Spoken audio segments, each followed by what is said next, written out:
Yo es que normalmente, siempre que lo hacemos, estamos o en la tertulia de eso. Pero de esas, una de las cosas que a mí me preocupa, por ejemplo, de las prácticas que estamos viendo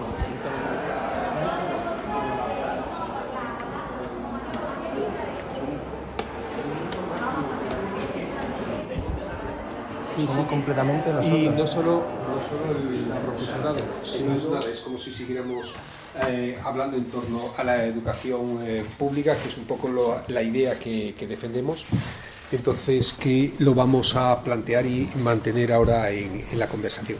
Entonces, lo único que en todo esto, la mirada lo vamos a hacer un poco entre nosotros, mirándonos y hablando de vez en cuando, aunque podamos mirar otra cosa, pero más o menos para mantenerlo, ¿vale?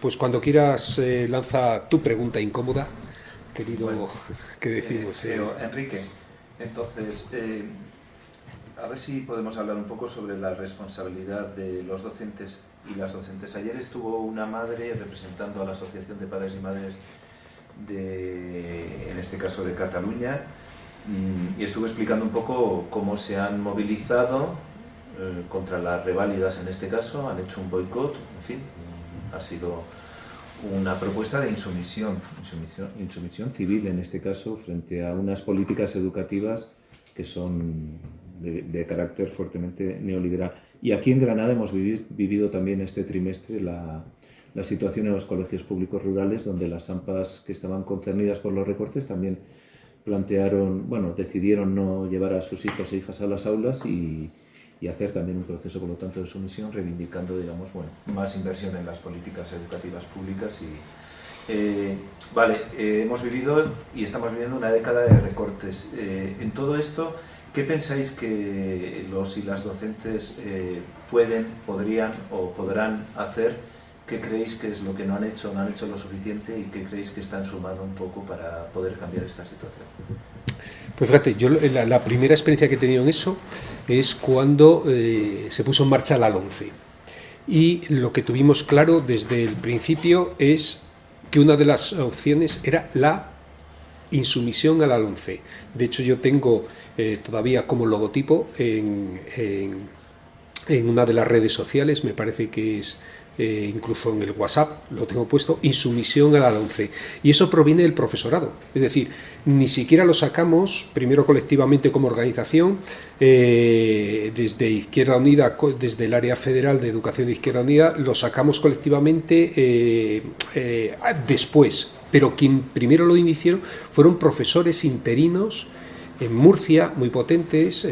Vinapod sacó un manual de insumisión a la LOMCE, donde planteaba una serie de medidas que luego cogimos y utilizamos con su consentimiento y su apoyo, de hacer un decálogo de insumisión a la LOMCE. Decálogo de medidas tan concretas, efectivamente, como no participar en las reválidas, como no admitir el modelo que se estaba implantando, con medidas concretas y particulares. ¿La experiencia cuál ha sido? Bueno, pues yo creo que ha sido un poco como la que yo tuve cuando fui insumiso a la mili. Es decir, que éramos minorías, que alguien dijo después, bueno, es que el movimiento de objeción de conciencia y de insumisión consiguió erradicar la mili. No, fue Aznar en su momento, que tenía interés por una serie de cuestiones más de tipo económico, que la eliminó. Pero yo creo que sí es simbólico, y entonces lo que están haciendo en Cataluña las familias de hacer medidas de oposición, al menos da una imagen de no estar siempre permanentemente como que desde la administración te ponen una ley y la comunidad educativa la asume porque no le queda otra. Y yo sí que creo que debemos participar más activamente el profesorado. Yo digo que esto surgió del profesorado, ahora lo están haciendo las familias y que deberíamos volver a retomarlo, porque yo ahora lo que sí veo a nivel estatal en general es que hay como una especie de stand-by de los movimientos sociales, y en concreto de la Marea Verde, por ejemplo, que fue uno de los grandes movimientos junto con el resto de mareas, la Marea Violeta, la Marea Granate, la Marea por la defensa de la escuela, de la sanidad pública también, que ahora mismo prácticamente se mantienen como una situación de espera sin que les vea como un activismo. No sé si aquí tú lo estás viendo igual. Sí, yo al respecto realmente tengo mucha esperanza, porque como bien has comentado ahora últimamente en la última idea, el movimiento de mareas por la educación pública, que comienza cuando empieza a debatirse la LOMCE. Ahí se establecieron unas redes, una sinergia de lucha, de protestas, incluso muchos docentes que no habían estado en la lucha colectiva, sobre todo en la militancia, ¿no? Y en las protestas. Y claro, ahí se articularon en todo el Estado una serie de protestas que tenían como emblema la derogación de la LOMCE y, sobre todo, la lucha contra la privatización y el neoliberalismo. Y dentro de eso entendieron que la herramienta concreta para luchar contra ello era lo que se denominó las reválidas, ¿no? Que son pruebas de evaluación estandarizadas y cómo se articularon desde ahí. Pero una de las cosas muy claras es que también las leyes educativas, como se ha demostrado, funcionan o no funcionan dependiendo de cómo la trabaja la docencia en las aulas, ¿vale? Y es lo que se entiende en la literatura con el concepto de enactment, como esos procesos de cómo se recontextualizan las políticas dentro de los espacios. Entonces, si el profesorado tiene muy claro cuáles son los axiomas en defensa de lo público, en contra de la privatización, ¿vale? En contra de las lógicas de desigualdades que producen las políticas neoliberales, puede hacer procesos de resistencia para luchar y no llevar a cabo una ley educativa concretamente. Y esto es interesante porque, sobre todo, lo que están estableciendo ahora mismo las familias, en Cataluña sí que es verdad que la FAPAC ha generado un proceso de resistencia a la evaluación estandarizadas, con lo que han denominado un boicot, pero también se han llevado en Galicia, se han llevado en Andalucía, y vienen esos procesos de resistencia que unifican las familias, también vienen de la mano de las mareas por la educación pública en todo el Estado. Y es interesante cómo en el contexto chileno, que hay algo similar a lo que se está intentando hacer aquí, de boicot a las pruebas estandarizadas, que se denomina el movimiento Alto al SINCE.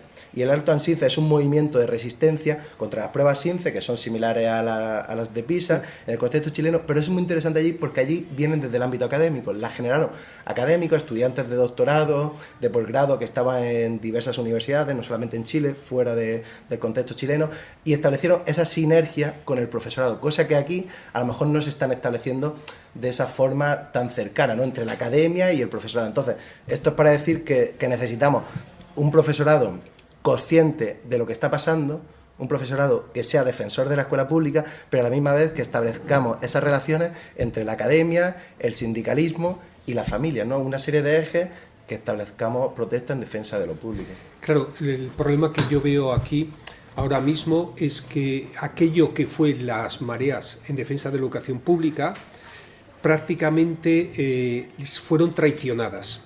Fueron traicionadas, ¿por qué? Porque hubo un compromiso muy claro de la mayoría de los partidos políticos de ámbito progresista, que fueron los que, por decirlo así, los partidos políticos en España de la moción de censura, que firmaron que la primera medida que llevarían a cabo si gobernaban era derogar la LOMCE, algo que han incumplido. Entonces es como una sensación de impotencia y de impunidad. Impotencia diciendo todas las luchas que hemos desarrollado, que se iban a plasmar, que se habían comprometido aquellos que nos representan, no se han llevado a cabo. Entonces es como una sensación de impunidad, de que no pasa nada aunque nos traicionen. Y eso ha bajado muchísimo la lucha, porque es verdad aquel lema que se decía en el 15M de la maestra al maestro luchando también está enseñando, y yo creo que es lo que tú decías justamente, que las mareas verdes desbordaron incluso a los sindicatos, porque era mucha gente que no estaba ni siquiera en sindicatos ni en partidos políticos, pero que estaba luchando en defensa de la escuela pública, y todo eso se ha ido reduciendo y desgastando progresivamente por esa situación. Entonces, claro, una de las cosas que quiero aclarar siempre es que no podemos convertir a las víctimas en culpables, es decir, el profesorado es en muchos casos víctimas de esta traición política de aquellos y aquellas que se comprometieron algo y no lo han cumplido. Y es un elemento fundamental derogar la LOMCE. Y lo que yo veo de cara un poco al futuro es que nos están diciendo no vamos a derogar las reformas laborales, sino las cuestiones más lesivas de esas reformas laborales. Pasa lo mismo en educación. No vamos a derogar la LOMCE, sino que vamos a hacer una reforma de lo más lesivo. Oiga, pero si es que es el modelo. El modelo que hay detrás de la LOMCE ya estaba en la LOE. Y este es el problema. Realmente, o hay un cambio en defensa de la educación pública, y eso significa que no podemos seguir manteniendo la primera segregación primer elemento absolutamente desinclusivo, que son los conciertos educativos, es decir, financiar con dinero público la segregación privada, que es al final la selección por parte de los centros de aquellos chicos y chicas que les interesa para seguir estando en rankings que no les plantean ningún problema, que son además con un nivel y una clase social muy determinada, y para las familias además que les genera ese modelo de elección o selección de aquellos centros donde rehuyen la mezcla social. Este elemento de descohesión social es uno de los primeros elementos que tendría que ser un elemento sustantivo de cambio educativo, la supresión de los conciertos, claramente. Y otro es el tema de un Estado confesional, la laicidad. Es decir, el respetar el derecho a la libre conciencia, a la libertad de conciencia de los niños y niñas, y no imponerles dogmas religiosos. Estos dos elementos ya parece que no figuran en el futuro de la político, y esto es una de las cosas que más me preocupa, igual que la financiación. Es decir, realmente las pruebas PISA, que ahora salen diciendo estamos en el ranking peor, siempre salen con esos titulares alarmistas, que tampoco es que sean así, pero estamos comprobando que es la primera generación de los recortes. Y la primera generación de los recortes, los resultados que estamos viendo es esto. Si no hay financiación, que es el otro tercer eje, pero claro, ya hay un compromiso con Bruselas de recortar la financiación de la educación pública por debajo todavía del 4%, es decir, volvernos a quedar a la cola de la Unión Europea y además volver a los años 80 prácticamente. Y tú dices, pero bueno, si es que los países que tienen un cierto nivel están invirtiendo un 7%, ¿cómo es que España está en estas?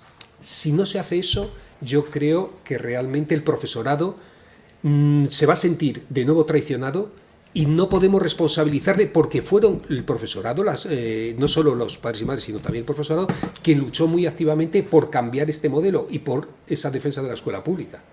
Sí, completamente. Es que, claro, como comenzaba la intervención ahora mismo, los docentes no son responsables de nada, ¿no? Lo que pasa es que la lógica del neoliberalismo lo que está haciendo es responsabilizar e individualizar al sujeto docente. Es decir, el profesorado bastante ya tiene con todas las cargas, con todas las lógicas, con todas las evaluaciones estandarizadas, con toda la presión, con toda la burocracia, todos los mecanismos de control que tienen, el escaso tiempo que tienen para la reflexión, el pensamiento, ¿vale? Y poder establecer unas lógicas mucho más colectivas, ¿no? Pero claro, eso es una de las formas en las cuales el neoliberalismo se introduce en los sujetos. Entonces individualiza y lo hace competir unos con otros, ¿no? Y esto lo entrelazo a la misma vez con el caso también de la academia que veníamos hablando. También a la misma vez el profesorado universitario vivimos las mismas lógicas que está viviendo el profesorado de secundaria, la enseñanza media, de la primaria, en las cuales completamente estamos individualizados, vivimos en lógicas de la competición constante unos con otros, claro, y eso nos incapacita, ¿no? para poder vivir unos procesos más de colectividad, que solamente podremos defender lo público de una forma colectiva.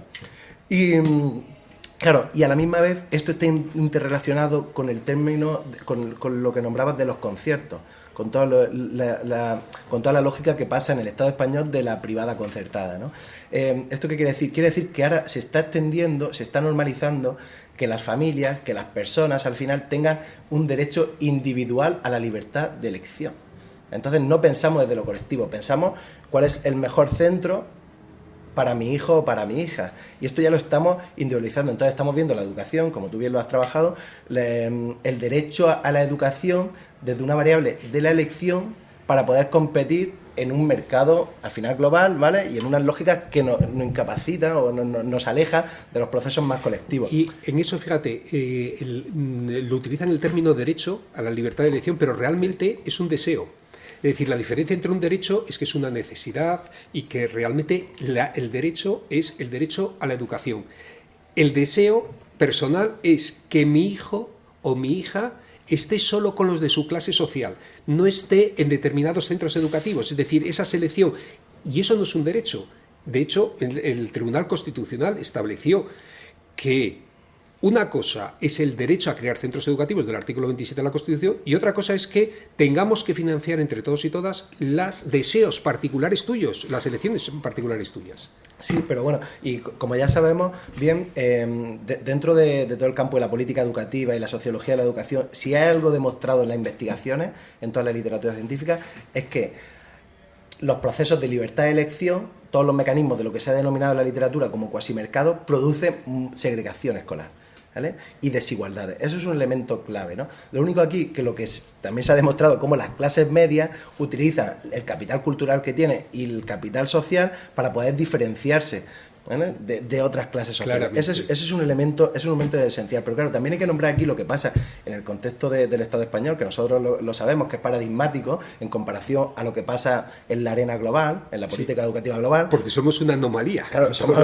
por eso misma que es algo paradigmático la relación que tenemos aquí con la privada concertada en relación a la pública. No, porque claro, sabemos que el Partido Socialista, con el Obrero Español, con la Ley Orgánica del Derecho a la Educación, la LODE del 85, creó esta serie de conciertos, ¿no? Y esta lógica tridimensional de la privada, la pública, la privada concertada. Felipe González fue quien asentó realmente el modelo de conciertos, claro. Y fue una voluntad política suya. Y ahora parece que ya no se puede defender otra cosa distinta. Entonces los partidos políticos están dejando de defender la escuela pública, ¿vale? Y criticar completamente la escuela privada concertada por los votos que van a escoger, ¿no? O sea, es un miedo al electoralista, ¿no? Entonces, sí. desde ahí lo tenemos muy claro. Pero como bien sabemos nosotros que nuestro colega Antonio Piñao ahora ha trabajado un texto muy reciente en el cual ha reflexionado sobre la última sentencia del Tribunal Constitucional. El Tribunal Constitucional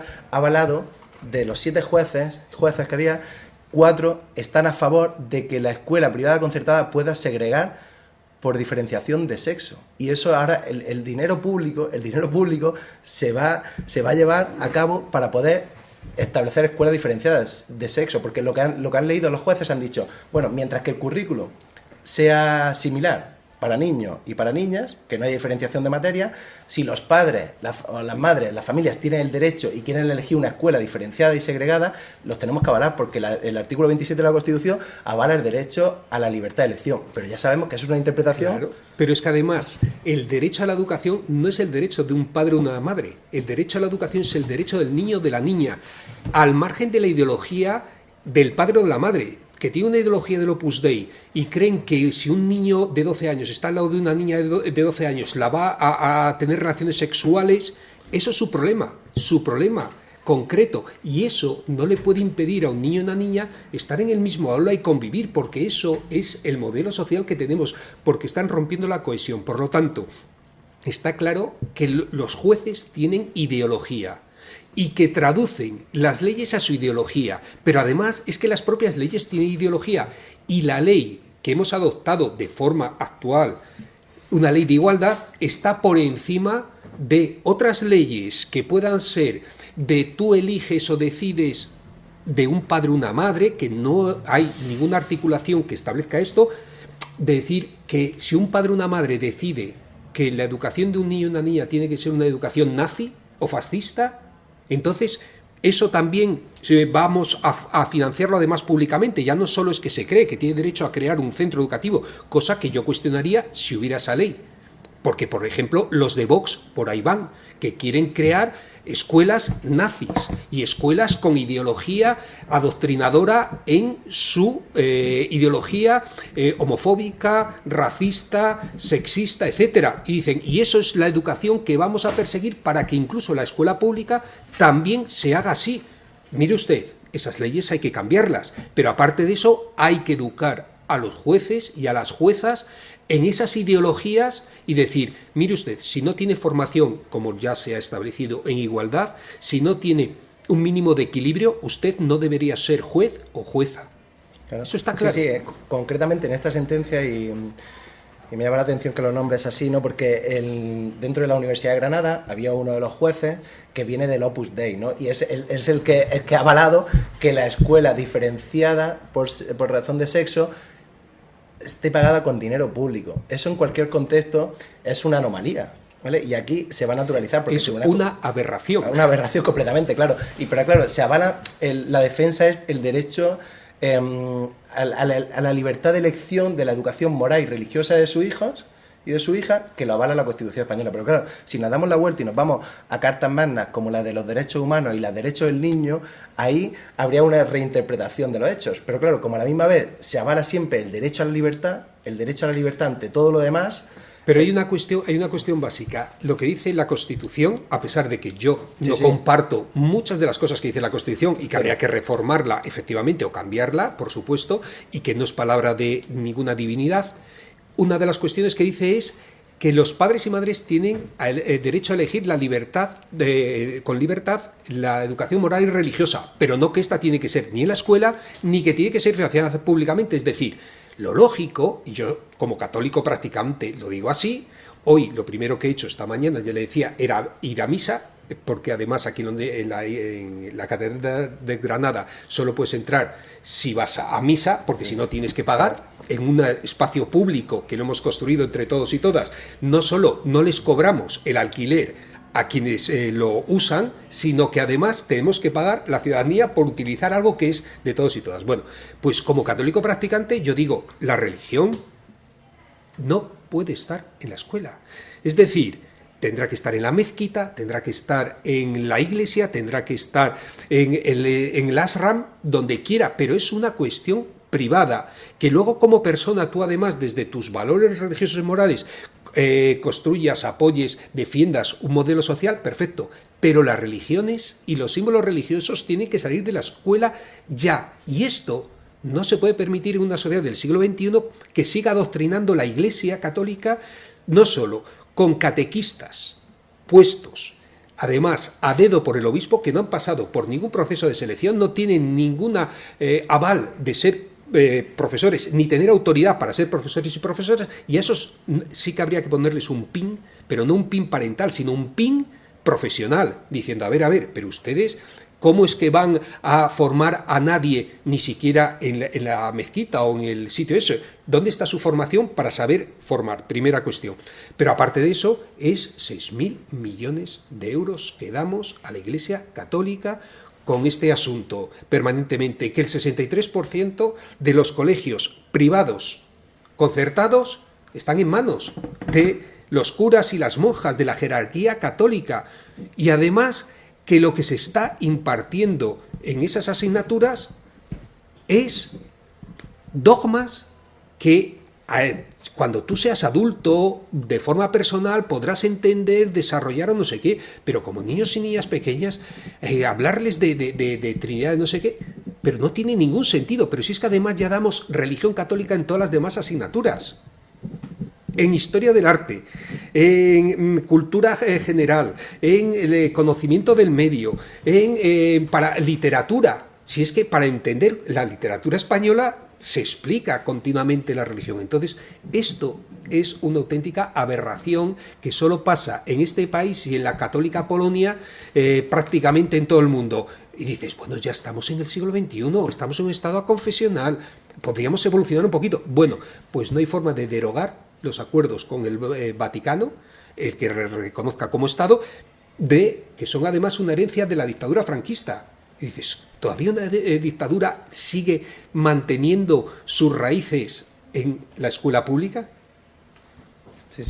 Yo aquí tengo poco que decir, ¿no? Y sobre todo escuchando tus palabras, que eres uno de los máximos defensores en la política educativa española de la laicidad en la escuela, ¿vale? Y luego con una voz pública diciendo que eres practicante, ¿no? Ahí es donde está la máxima coherencia académica y práctica de militancia, ¿no? Ahí tengo poco que decir, pero claro, sí que un poco reflexionaría al respecto. Me gustaría que habláramos un poco más hacia dónde creemos que vamos, ¿no? Porque eso es lo que nos preocupa, ¿no? Esto es mucho estudiado, ¿no? Sobre todo los procesos de laicidad en la escuela, la relación con la conferencia episcopal, el acuerdo de la Santa Sede, sabemos un poco dónde está ahí. Pero claro, lo que nos preocupa realmente ahora mismo es que Vox, un partido que establece una autorización para las familias que la denomina el PIN parental, es decir, una autorización que envía a los centros educativos para que los padres y madres firmen si quieren que su hijo o su hija reciban educación afectivo-sexual en las aulas. Es decir, lo que está abogando la extrema derecha es decir, usted enseñará a mi hijo los contenidos, es decir, enséñale buenas matemáticas, buena lengua y buenas ciencias, ¿vale? Con contenidos fuertes, que los valores se los enseño yo en mi casa, ¿no? Entonces vamos a ese proceso otra vez de retroceso de la razón técnica e instrumental, incluso las pruebas PISA, que salieron ayer los resultados, esta mañana está leyendo la prensa y ya van alegando que realmente los malos resultados de las pruebas PISA es porque el profesorado no se dedica a dar buenas matemáticas y por lo tanto necesitamos más especialistas de matemáticas. Es decir, necesitamos menos valores en la aula, lo quieren decir así de forma rápida, y necesitamos más contenido científico, ¿no? Claro, y esto me preocupa porque sobre todo se está normalizando ahora mismo toda la crítica de la extrema derecha, sobre todo al profesorado que está cuestionando unos valores que lo aboga la democracia y los derechos hoy día de las personas, ¿no? En sociedades mucho más heterogéneas las que vivimos, ¿no? Y ahora están creando, como también como sabemos, que han creado quieren crear una lista de profesorados progres, ¿no? A raíz de lo que sostenían ellos, como en el programa electoral, ¿no? Leí el programa electoral de Vox y decía en contra de la democracia progre, ¿no? La democracia progre esta que nos quiere extender, ¿no? Una serie de valores, desde el matrimonio homosexual, ¿no? La violencia de género, que ellos llaman violencia... ¿Cómo es? Violencia doméstica, intrafamiliar, violencia intrafamiliar la denominan completamente. Claro, y ahora mismo ya hay profesores y profesoras que están teniendo problemas, que tienen que ir a los sindicatos, a acercarse al sindicalismo y decir, oye, por favor, avalarme, porque esta gente está diciendo que yo le estoy explicando a mi hijo, a mi hija, el tema de la reproducción desde la ciencia, desde la biología, y ellos no quieren que yo le explique nada, sino que ellos son los que le expliquen aquí una serie de valores y cosas ya de otro siglo. Están entrando en un proceso que además es un poco la línea de Steve Bannon asesorando a Trump en Estados Unidos, que es vamos a dar golpes de Estado tipo lawfare, es decir, utilizando los instrumentos jurídicos. Entonces, vamos a denunciar, y Asociación de Abogados Cristianos denuncian a profesores y profesoras porque en sus clases se da educación sexual. Vamos a acosar al profesorado para que tenga miedo y entonces tenga que asistir a los sindicatos y refugiarse. Vamos a crear procesos judiciales donde se diga que están adoctrinando. Entonces vamos a crear toda una mentalidad colectiva de miedo, como se hizo, acordaros, después de la dictadura fascista. En el momento que ganó el bando de los militares alzados que dieron el golpe, terror y temblor. Lo hicieron aquí en España y entonces hicieron una depuración de todos los maestros y maestras. Esto es lo que quieren hacer vía lawfare, es decir, vía golpe blando. Y están haciendo un proceso donde yo me encuentro, efectivamente, como tú acabas de decir muy bien, con profesores y profesoras que empiezan a tener miedo de educar. Cuando siempre hemos defendido que la educación es política, es decir, que cualquier elemento que tú trabajes, lo trabajas desde una opción social y un modelo de ser humano. Desde las matemáticas, la lengua, cualquier contenido no está ajeno al mundo vital. Primera cuestión. Segunda cuestión. La pregunta que nos tenemos que hacer es, ¿no habría que ponerles un pin mental a los de Vox?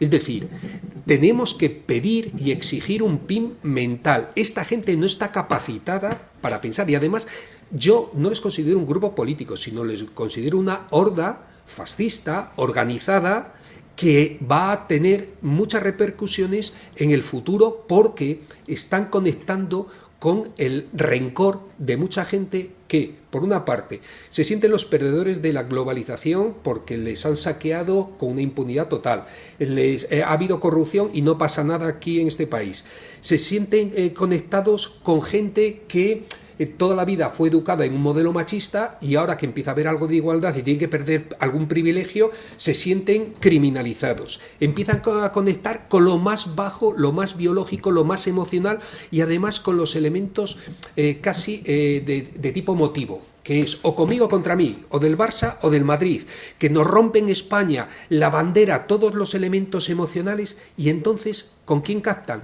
Con la gente que tendríamos que decir, no, pero si esta gente hay que ponerles un pin mental.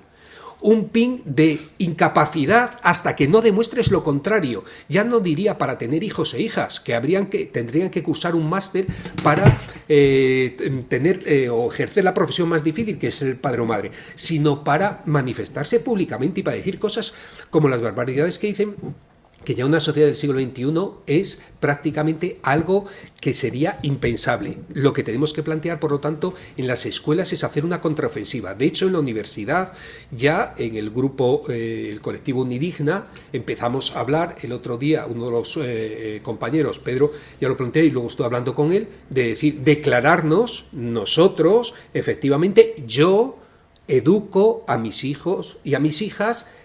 Sí, pero también educo a mis alumnos y a mis alumnas exactamente igual desde unos valores y desde unos principios del feminismo, de la igualdad, de la solidaridad, de la justicia. Y esto es una de las reivindicaciones que tenemos que empezar a hacer también desde la academia, es decir, de implicarnos personalmente y empezar a denunciar que estos grupos no pueden amedrentarnos. Es lo que hicieron en su momento, pero lo que están volviendo a hacer ahora mismo, de generar la política del miedo, el gobierno por el miedo. Y de hecho lo están implantando aquí en Andalucía, pero en todo el Estado. Sí, sí, es curioso porque aquí en Andalucía, que sabemos que fue el primer gobierno, en el primer gobierno en el cual entran, ¿no?, haciendo lo que se ha denominado el trifachito, claro, aquí ya en el programa, en el acuerdo de mínimos que establecía Vox como exigencia, hablaban de escuela pública, escuela privada concertada, escuela privada y escuela diferenciada. Una nueva ley, o sea, una nueva dimensionalidad de centros educativos avalado por la Consejería, es decir, que la Consejería avalara esta escuela diferenciada por razón de sexo, ¿no? Y claro, y esto se puede naturalizar, es un discurso que se naturaliza, que se establece con un acuerdo político, que se firma, que lo apoya una parte muy fuerte de la ciudadanía, claro, y luego a la misma vez se está introduciendo un miedo, como bien nombra, desde el profesorado, claro, porque yo entiendo que quieran tener su trabajo y tal, y no hay que responsabilizarlo allí, pero nos tenemos que responsabilizar nosotras, nos tenemos que responsabilizar desde la academia, realmente, claro, y estos procesos de miedo, de intentar ser agentes mucho más objetivos, ¿no?, en el que no saquemos nuestra ideología a la luz, ¿vale? Estos son lógicas al final de la individualidad, ¿no? Porque como bien has dicho, y eso lo tenemos muy claro, la educación es política. No hay otra arma, y esto son relaciones de poder en el cual siempre hay una serie de valores que apoyamos unas cosas u otras, o apoyan la escuela pública o apoyan la escuela privada, ¿vale? Entonces tenemos que ir a un binarismo, hay que regresar un poco a un binarismo muy claro a dónde estamos, o apoyan la colectividad o apoyan la individualidad, ¿vale? Claro, ese es lo que decíamos al principio, es decir, o defendemos el bien común, ya está, o defendes el individualismo, el egoísmo, la insolidaridad. Y eso es una opción que realmente se transmite en toda educación. Yo, fíjate, a medida que estabas hablando, estaba pensando, imaginemos que planteamos que los centros educativos deberían trabajar los contenidos, no como dice PISA, que es volver a este modelo de más matemáticas, más en infantil, lo que comentábamos el otro día, de decir más conocimientos técnicos, y decir, no, mira, ¿por qué no lo planteamos como en su momento se desarrolló inicialmente en la LOCSE, pero que luego desapareció? Que era, los ejes centrales deberían ser las transversales, que es educar para la vida, educar para la igualdad, educar para la convivencia, educar para el desarrollo, para la prevención de la dependencia. Y en torno a eso, que es la vida, en torno a eso, desarrollemos la lengua, las matemáticas, los contenidos. Pero eso nos llevaría a trabajar por proyectos, a trabajar de forma cooperativa, a tener que trabajar conjuntamente sin libros de texto, sin los materiales ya diseñados y teniéndolos y continuamente con exámenes. Eso realmente sería un modelo educativo que elegiría como eje central lo que los chicos y las chicas están viviendo, lo que necesitan para desarrollarse, y solo en segundo término los elementos de conocimientos técnicos que claro que ayudan y son necesarios, pero para un sentido de aquello que están viviendo. ¿Qué es lo que se hace ahora? Se le ha dado la vuelta completamente y ahora se está formando para el mercado, formando para lo laboral en una etapa obligatoria que dices, pero si es el elemento común y no solo somos productores, no solo somos trabajadores, que somos ciudadanos y ciudadanas que quieren construir un mundo más justo y mejor, no solo es formarse para el mercado ese modelo y entonces tengo que tener conocimientos técnicos, que también son necesarios, pero en torno a una finalidad. Y esto cambiaría radicalmente, es decir, que lo que plantea Vox es darle la vuelta contrariamente. Lo que habría que hacer era educación sexual y en torno a la educación sexual, la lengua, las matemáticas, el conocimiento del medio. Lo que habría que hacer es educación para la paz y en torno a eso, literatura, arte, todas las demás materias. Es lo que tendríamos que hacer justamente. Por eso digo que habría que ponerles un pin mental a los de Vox, porque son los menos capacitados para hablar de educación, pero de la sociedad en general, porque son gente traumatizada o gente con muchos complejos o muchos problemas, porque no es posible que digan las barbaridades que dicen en una sociedad del siglo XX. Claro, y lo que me ha llamado la atención ahí un poco es que desde donde están partiendo es de la idea de sacar la política de las aulas, ¿no?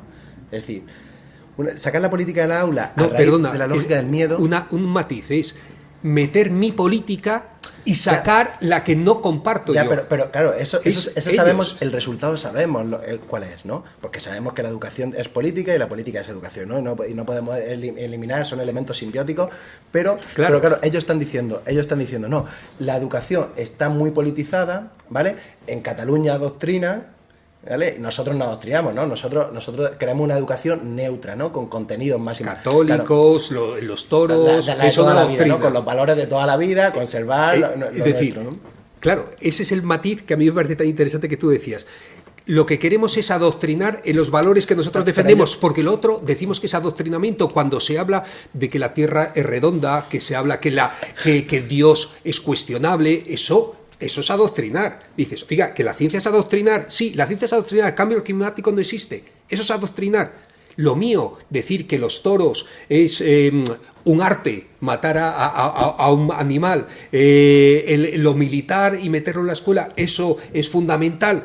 Eso es que ellos consideran que su adoctrinamiento, eso es lo que hay que educar, porque esa es la educación neutral. Claro, pero el problema es que no están habiendo voces realmente de la academia que estén diciendo la repolitización que tenemos, ¿no? Porque ellos venden la idea de saquemos la política de las aulas, ¿no? La política progre, ¿no? De los profes progres, de los profes feministas, de los profes anticapitalistas, de los profes defensores de lo público y a favor de la igualdad, etcétera, etcétera. Claro, y como nosotros bien sabemos, esto es, o sea, sabemos que sacar la política de las aulas es una politización muy concreta y es una politización que el significado final es la despolitización de los docentes y de la ciudadanía. Y ya sabemos que no hay nada más político en la vida que despolitizar a la ciudadanía. Claro, por esa misma razón necesitamos un colectivo, un profesorado crítico, unos académicos críticos, ¿vale? Familias críticas que aboguen por defender una política, pues la igualdad, un acuerdo de mínimos, la igualdad, una escuela feminista,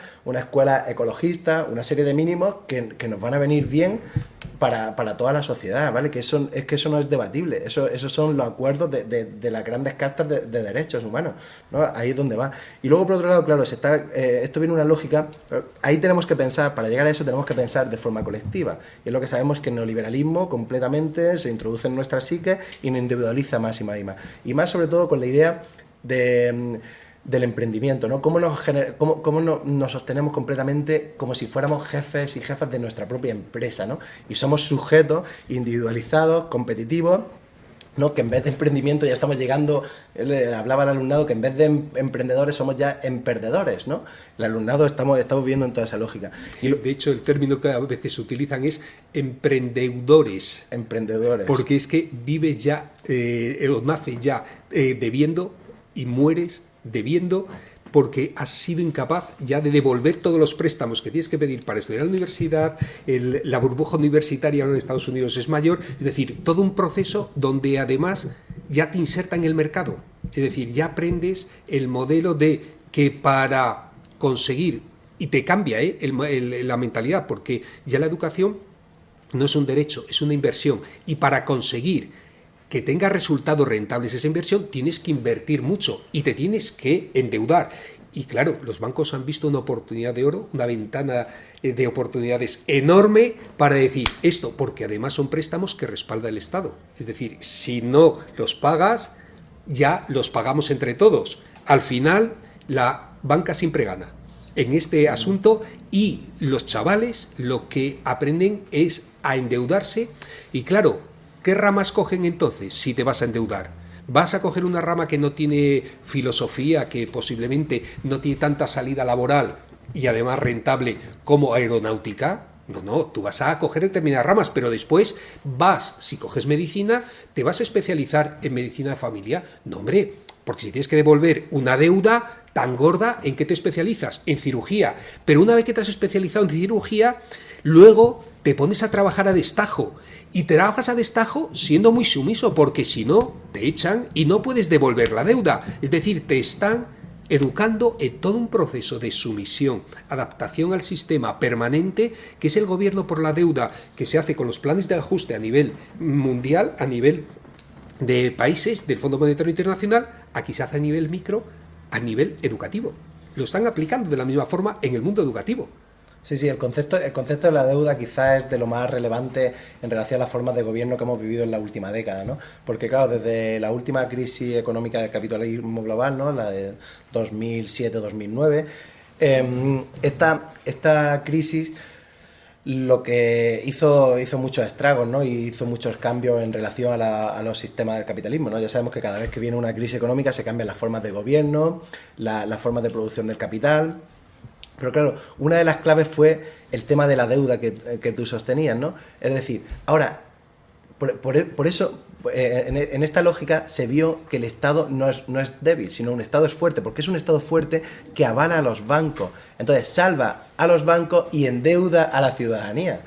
Claro, endeuda a la ciudadanía durante muchos años, con muchos millones Sí, de por euros. eso dicen siempre que el neoliberalismo tiene una cara de cemento, porque dice liberalismo para la iniciativa privada, pero en el momento que yo tengo problemas, tú me salvas. Es decir, queremos un Estado fuerte policial y un Estado fuerte para reprimir cualquier manifestación o que cuestionen los privilegios que tenemos la casta dominante, pero a su vez un Estado fuerte para rescatarnos, para rescatar a los bancos. Entonces, por eso se ha denominado neoliberalismo, porque el liberalismo antes decía, liberalismo y que cada emprendedor que se arriesgue, que asuma sus consecuencias. No, ahora no. Es si yo soy un gran emprendedor como Amancio Ortega o como Botín en Santander, si yo fracaso, tú me tienes que rescatar, porque son tantos puestos de trabajo, porque son tanta riqueza que aporto, que cuando a mí dicen, ¿qué riqueza que aportan para quién?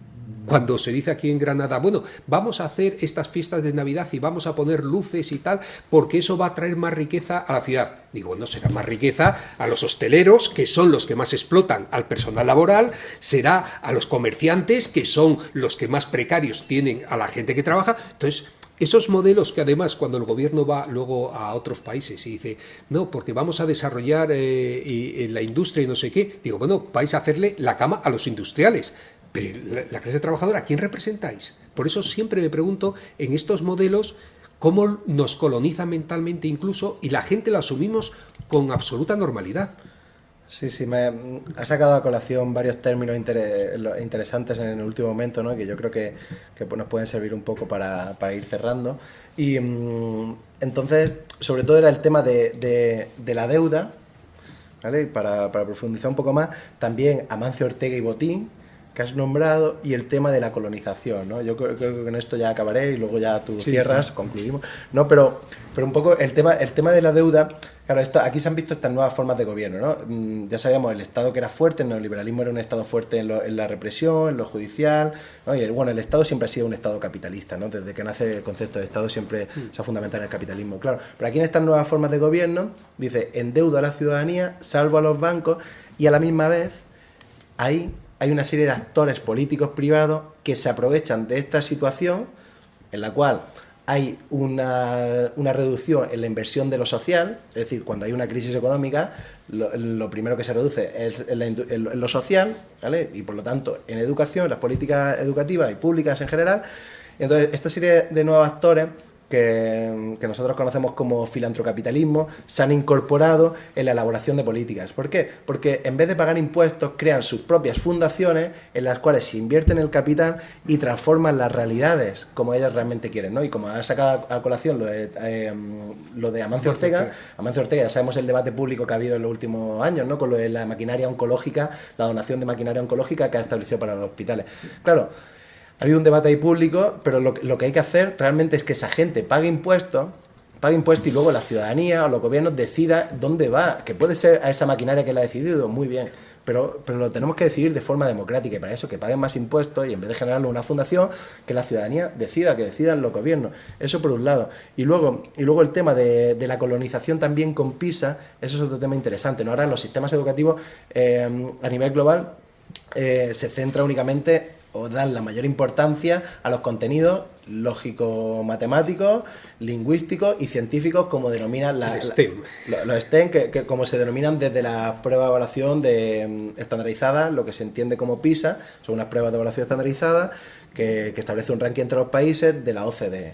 Bien, entonces claro, aquí hay una nueva colonización del conocimiento, que es únicamente esta primacía de nociones, ¿vale? Y en el cual mediante las cuales, en estas lógicas, dejamos de lado otra serie de contextos, de contenidos, ¿vale? Intentamos imponer lo mismo que pasa en el contexto alemán, ¿vale? A lo que pasa en otro contexto de América Latina muy diferenciado. Es decir, estamos otra vez colonizando unas nuevas mentes que interrelacionamos con un nuevo imperialismo que es el neoliberalismo, ¿no? La globalización neoliberal y lo que todos ya sabemos. Pero yo simplemente me hago una pregunta.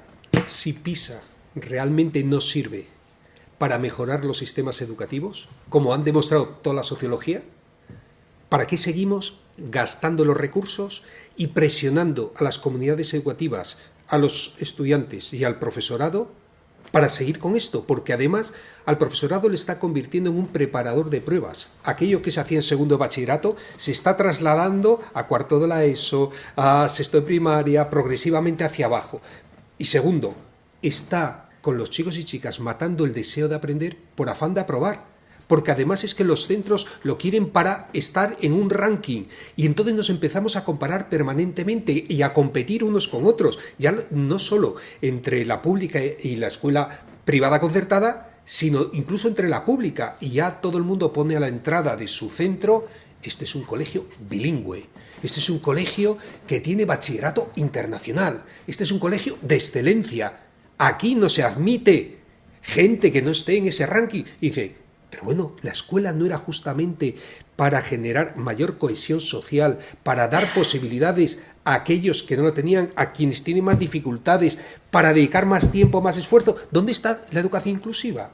Si son medidas justamente que lo que llevan es a más segregación escolar. Y como tú muy bien antes decías, si algo ha demostrado las investigaciones es que la escuela privada concertada segrega a quien más lo necesita. Por lo tanto, es un elemento de cohesión social, es un elemento de selección y de creación de guetos. Es decir, mantiene y asegura los guetos escolares, tanto hacia arriba como hacia abajo. Y esto es justamente el modelo desinclusivo. Y por eso decimos que siempre toda educación es política, porque no hay neutralidad posible.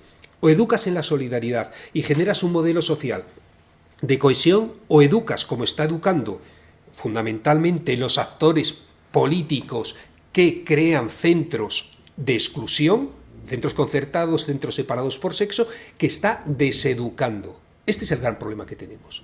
Y este es el gran reto que tiene ahora el futuro gobierno aquí. Y dices, pero si tenemos al lado Portugal, que ha suprimido los conciertos educativos, ha suprimido la subvención pública a centros privados que eran concertados y no ha pasado nada. Ha mejorado la educación pública exponencialmente. Viendo cómo pasa en Europa, que somos una anomalía, hagámoslo. Es cuestión de voluntad política. Ya es hora.